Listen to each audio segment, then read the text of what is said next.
Friends, welcome back to my channel.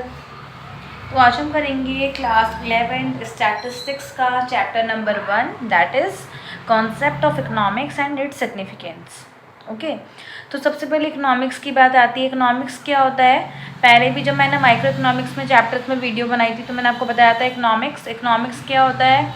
when resources are scarce in relation to our needs and these resources have alternative uses, यानी कि जो भी हमारी needs हैं उसके according जो रिसोर्सेज है वो बहुत ही स्केयर्स यानी कि लिमिटेड होते हैं। एंड उन्हीं रिसोर्सेज के यानी कि these resources have alternative uses, और उन्हीं रिसोर्सेज के बहुत सारे ऑल्टरनेटिव यूजेस होते हैं। उसकी जो डिटेल वीडियो है वो आप माइक्रो इकोनॉमिक्स वाले चैप्टर में देख सकते हैं। नेक्स्ट, अब इसमें हमारा आता है पहला topic, who is a consumer. Economics मैंने बता दिया, इसके नोट्स मेरी उस वाली वीडियो में है जिसका लिंक मैं आपको डिस्क्रिप्शन में दे दूँगी। नेक्स्ट आता है who is a consumer. A consumer is one who consume goods and services for the satisfaction of his wants.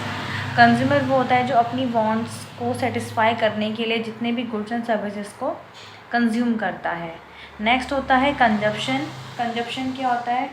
हमारी नीड्स के अकॉर्डिंग जो भी गुड्स एंड सर्विसेज हम कंज्यूम कर लेते हैं। कंजप्शन मतलब जो भी गुड्स एंड सर्विसेज मुझे चाहिए, जो भी जिसकी भी मुझे नीड्स हैं और वो मैंने कंज्यूम कर लिया, मेरी नीड सेटिस्फाई हो गई, तो वो क्या हो जाएगा हमारा कंजप्शन। नेक्स्ट आता है who is a producer. Producer कौन होता है? Producer is a one who sells goods and services, है ना।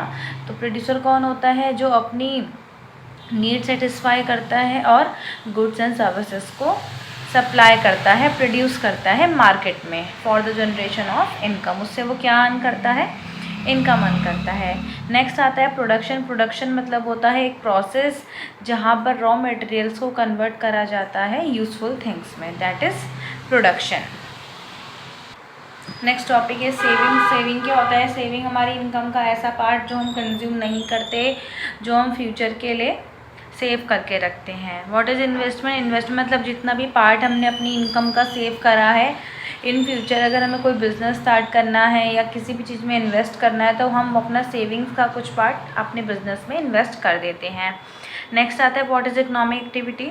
इकोनॉमिक एक्टिविटी होती है जिसको करके which has done for the benefit of profit, जिसमें हम अपना प्रॉफिट देखते हैं। प्रॉफिट का इंटेंशन जो होता है वो हमारा इकोनॉमिक एक्टिविटी होता है।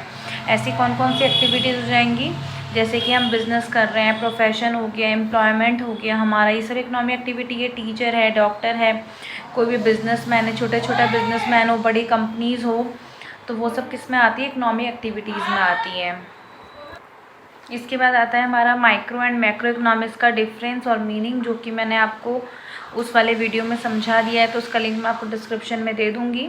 नेक्स्ट आता है हमारा व्हाट इज़ स्टैटिस्टिक्स। स्टैटिस्टिक्स मतलब होता है किसी भी डेटा को कलेक्ट करना, वो भी न्यूमेरिकल फॉर्म में। स्टैटिस्टिक्स मतलब जो भी डेटा हम कलेक्ट करेंगे या जो भी हम बिज़नेस करेंगे उसमें जो भी डेटा होगा वो न्यूमेरिकल्स फॉर्म में होगा, नंबर्स की फॉर्म में होगा। ओके, स्टैटिस्टिक्स के दो सेंस हमें दिए जाते हैं। दो सेंस कौन कौन से होते हैं? हमारा एक होता है प्लूरल नाउन और एक होता है सिंगुलर नाउन। ओके, तो स्टैटिस्टिक्स जो प्लूरल लाइन में है, ये इसका मतलब क्या होता है? Statistics refers to information in terms of numbers और न्यूमेरिकल डेटा।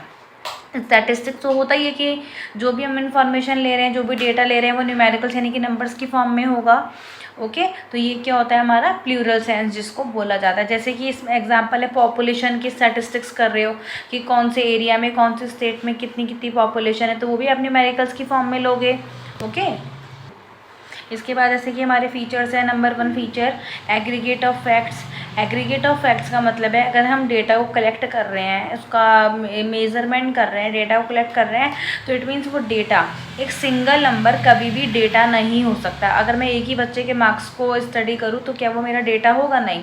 अगर मैं पूरी क्लास के मार्क्स को स्टडी कर रही हूँ, पूरी पॉपुलेशन को स्टडी कर रही हूँ, तो वो मेरा एग्रीगेट इकट्ठा जो डेटा होगा वो मेरा स्टैटिस्टिक्स होगा। इसमें लिखा है सिंगल नंबर कभी भी स्टैटिस्टिक्स नहीं होता, यानी कि कोई भी डेटा आप कलेक्ट करोगे तो वो काफ़ी सारी एग्रीगेट यानी कि इकट्ठी फॉर्म में होना चाहिए। दूसरा इसका फीचर है न्यूमेरिकली एक्सप्रेस्ड। यस, जो हम स्टैटिस्टिक्स में कोई भी डेटा हम कलेक्ट करेंगे वो किस फॉर्म में होगा? न्यूमेरिकल यानी कि नंबर्स की फॉर्म में होगा। Next multiplicity of causes. Multiplicity of causes का मतलब क्या होता है? Statistics are not affected by any single factor. ये किसी एक सिंगल फैक्टर से अफेक्ट नहीं होता, but are influenced by many factor. बाकी बहुत सारी ऐसे फैक्टर्स होते हैं जिससे ये अफेक्ट होता है। इसके बाद नेक्स्ट है रीजनेबल एक्यूरेसी। जब भी हम डेटा कलेक्ट करेंगे तो उसमें एक्यूरेसी होनी चाहिए, एक्यूरेट डेटा हम कलेक्ट करेंगे। Next mutually related and comparable. Mutually related and comparable का मतलब है जो भी हम डेटा कलेक्ट कर रहे हैं, अगर मान लो मैं देहरादून के अंदर का डेटा अगर कलेक्ट कर रही हूँ तो देहरादून के अंदर जितनी भी जगह है, जितना भी एरिया है, अगर मैं पॉपुलेशन का डेटा ले रही हूँ तो देहरादून में हर एक एरिया में पॉपुलेशन का ही मैं डेटा लूँगी। ऐसा नहीं है एक एरिया से मैंने पॉपुलेशन का ले लिया, एक एरिया से मैंने एजुकेशन का ले लिया, नहीं। जो भी हमारा डेटा होगा हर जगह का वो कंपैरेबल होना चाहिए, वो उसी टॉपिक से रिलेट होना चाहिए। ओके।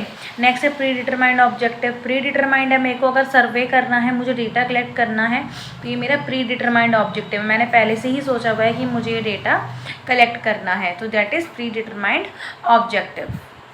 इसके बाद आता है हमारा सिंगुलर नाउन। अभी तक हमने क्या पढ़ा था? प्लूरल सेंस पढ़ा था, प्लूरल नाउन पढ़ा था। अब हम सिंगुलर नाउन पढ़ेंगे। प्लूरल नाउन का मतलब तो था डेटा को न्यूमेरिकली टर्म्स में एक्सप्रेस करना, और सिंगुलर नाउन का मतलब है जो भी डेटा हम कलेक्ट कर रहे हैं उसमें ये सब प्रोसेस फॉलो होगा। कौन कौन सा? सबसे पहले डेटा कलेक्ट होगा, फिर क्लासीफाई होगा, फिर उसे प्रेजेंट करेंगे, एनालिसिस यानी कि समझेंगे, और लास्ट में हम देखेंगे इंटरप्रिटेशन, मतलब क्या फाइनल जजमेंट रहा। तो ये चारों जो पांचों प्रोसेस हैं इन सबको आप स्टडी करोगे किसमें? सिंगुलर नाउन में। उसके बाद नीचे इसके स्टेजेस दे रखे हैं, वही 5 स्टेजेस हो गए। Collection of data, organisation of data, presentation of data, analysis of data and interpretation of data. तो अगर प्लूरल नाउन और सिंगुलर नाउन आता है, स्टैटिस्टिक्स का मीनिंग आता है, तो आप सिंगुलर नाउन के अंदर ये डायग्राम भी बना सकते हैं। उसके बाद नेक्स्ट और लास्ट टॉपिक है हमारा फर्स्ट चैप्टर का, that is limitations of statistics. ठीक है, तो लिमिटेशन मतलब हर चीज़ की देखिए बहुत ही एडवांटेज होते हैं, तो लिमिटेशन यानी कि उसके डिसएडवांटेज भी होते हैं। तो स्टैटिस्टिक्स में सबसे पहला डिसएडवांटेज क्या है? Study of numerical facts only. मैंने आपको बताया था स्टैटिस्टिक्स में जो भी हम डेटा कलेक्ट करते हैं वो हमेशा नंबर्स की फॉर्म में होगा, न्यूमेरिकल फॉर्म में होगा। ठीक है, ऐसा नहीं होगा कि हम जो डेटा कलेक्ट कर रहे हैं वो गुड, बैड, टॉल, शॉर्ट इस टाइप से नहीं होता, वो सिर्फ नंबर्स की फॉर्म में ही स्टैटिस्टिक्स जो है डेटा कलेक्ट करता है। तो ये सबसे बड़ा इसका लिमिटेशन भी है। अगर ये फीचर है तो ये सबसे बड़ा इसका लिमिटेशन भी है कि कोई भी डेटा होगा तो वो क्वांटिटेटिव ही होना चाहिए, क्वालिटेटिव नहीं होना चाहिए। क्वालिटीज़ हम नहीं देखते, हम न्यूमेरिकल फॉर्म्स देखते हैं, that is quantitative. That is next है हमारा स्टडी ऑफ एग्रीगेट्स ओनली।